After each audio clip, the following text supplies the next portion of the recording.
नुस्खा बताने लगा हूं, अमल करोगे बेनियाज। नबी अलैहिस्सलाम ने फरमाया वो शख्स जो अजान होने के बाद मस्जिद में आ जाए और बैठकर इमाम का इंतजार करे, उस शख्स के लिए 70,000 फरिश्ते दुआ करते हैं।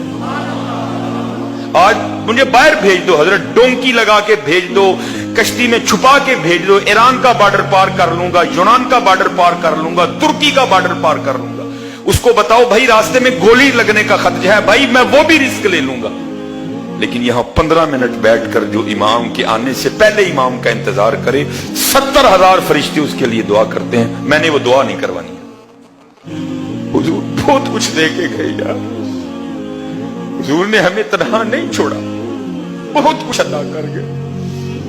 नबी अलैहिस्सलाम ने फरमाया जो नमाज फज्र पढ़े और नमाज फज्र पढ़ने के बाद अल्लाह की रजा के लिए सूरह यासीन की तिलावत करे, उस दिन के उसके सारे काम अल्लाह के जिम्मे। छोटी बात है हजरत? नहीं भाई, छोड़ो ही कितने सूरह यासीन पढ़नी। ये बताओ बाहर कैसे जाना है? मौलवी साहब को तवीज है बाहर जाने वाला? ये मैंने अप्लाई कर रखा है, वीजा को है आपके पास तावीज? सूरह यासीन नहीं मन पढ़ती, यासीन नहीं पढ़ती, नहीं तन्हा छोड़ा, इतना कुछ अता कर गए। भाई ये जो सूफी हैं, जो हकीम अब्दुल हई थे, जो नजीर, ओ भाई क्या था वहां सूरह यासीन की बरकतें थी।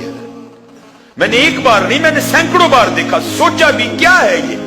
कई बार हजरत, क्योंकि बिल्कुल नियर फजर में इमामत करवाता था मोची मोहल्ले, नमाज पढ़ के जाना, हकीम साहब को अपने दस्ते मुबारक से उठाकर हमने बाहर चारपाई पर लाकर बिठाना। वो भाई अल्लाह की कसम है कुछ नहीं हकीम साहब की चारपाई पे होता था, लेकिन ठीक आधे घंटे के बाद दुनिया की हर वो नेमत जिसका आप तसव्वुर कर सकते हैं हकीम साहब के कदमों में पड़ी होती थी।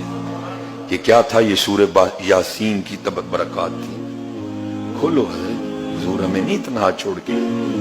नबी अलैहिस्सलाम ने, आपने फरमाया जो रात को सूरह वाक़िया पढ़े उसको फाका नहीं आएगा। करके तो देखो मेरे दोस्तों, करके देखो सीधे रास्ते में, फिर इंशाअल्लाह आपको कुछ मांगना नहीं, हर चीज आपके पीछे पीछे चलेगी।